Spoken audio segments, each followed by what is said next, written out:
భారత జనగణనలో భాగంగా సిద్దిపేట పట్టణంలోని డిగ్రీ కాలేజ్ మైదానం నుంచి పాత బస్టాండ్ వరకు ర్యాలీ నిర్వహించారు. ఈ కార్యక్రమంలో collector Haimavathi, census additional director Ramadevi పాల్గొన్నారు.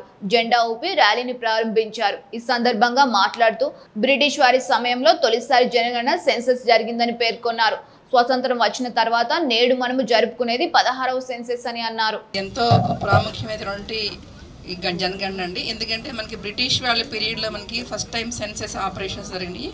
అంటే జనాభా లెక్కలు అసలు ఎంతమంది ఉన్నారు మనకు పాపులేషన్ అని తెలియాలంటే జనగణన జరగాలి. దీనికోసమని ప్రభుత్వం ఎవ్రీ 10 yearsకి ఒక సెన్సెస్ జరుగుతుంది. ఇది మనకు తెలుసు, మ్యాండేటరీ. కానీ 2020 వల్ల సెన్సెస్ మన దగ్గర జరగలేదు. ఎందుకంటే అప్పుడు కోవిడ్ ఉంది కాబట్టి జరగలేదు.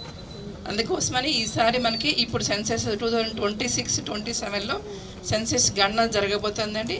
దీనిలో ముఖ్యంగా ప్రభుత్వం 2 స్టేజ్ల్లో చేస్తున్నారు. ఒకటేమో హౌస్ లిస్టింగ్ ఆపరేషన్, అంటే రేపటి నుంచి జూన్ 9 వరకు.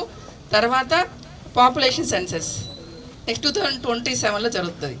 కాబట్టి ఈ హౌస్ లిస్టింగ్ ఆపరేషన్కి సంబంధించి ప్రతి ఇంటికి సంబంధించి మార్కింగ్ చేయటము, ఆ గృహంలో ఎంతమంది ఉన్నారు, మొత్తం పాపులేషన్ వివరాలు ఇప్పుడే తీసుకోరండి. కేవలం హౌస్ లిస్టింగ్ మాత్రమే జరుగుతుంది. ఎన్ని హౌసెస్ ఉన్నాయని చెప్పి ప్రతి ఇంటిని కూడా ప్రతి ఇల్లు కచ్చా హౌసా, పక్క హౌసా, ఎన్ని ఫ్లోర్స్ ఉన్నాయి, కంప్లీట్గా అన్నీ కూడా మార్కింగ్ చేస్తారండి.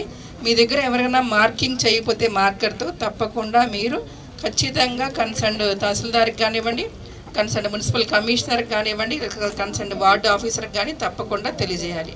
దీనిలో భాగంగా ప్రభుత్వం మన పర్టికులర్స్ మనమే ఇచ్చుకోవచ్చు. ఎన్యూమరేటర్ వచ్చి మన ఇంటికి వచ్చి వాళ్ళు వచ్చే వరకు వెయిట్ చేయకుండా మనం ఎక్కడ ఉంటే అక్కడ మన మ్యాప్లో మన లొకేషన్ పాయింట్అవుట్ చేసుకొని మన ఇన్ఫర్మేషన్ మనం మొత్తం సెల్ఫ్ ఇన్ఫర్మేషన్ లాగా చేసుకోవచ్చు. అది కొత్తగా గవర్నమెంట్ మనకి సెంట్రల్ గవర్నమెంట్ మోడీ మన ప్రభుత్వం మనకి ఇంట్రడ్యూస్ చేశారు. మనకి అన్ని కాలమ్స్ ఉంటాయి. మనకు ఒక 11 numbers కోడ్ వస్తుంది. హెచ్తో స్టార్ట్ అవుతుంది. స్టార్ట్ అయిన తర్వాత మనం అది మన డీటెయిల్స్ అన్ని ఇచ్చిన తర్వాత అది మనం ఒక సర్వర్లోకి వెళ్ళిపోతుంది. తర్వాత ఎన్యూమరేటర్ మన ఇంటికి వచ్చినప్పుడు ఆ సెల్ఫ్ ఎన్యూమరేషన్లో ఉన్నటువంటి ఆ పర్టికులర్స్ మనం ఐడి నెంబరు ఎన్యూమరేటర్కి ఇచ్చినట్టయితే ఆమె మన ఐడి నెంబర్ చెక్ చేసి మన ఇన్ఫర్మేషన్తో ఒకసారి చెక్ చేసుకోమంటుంది.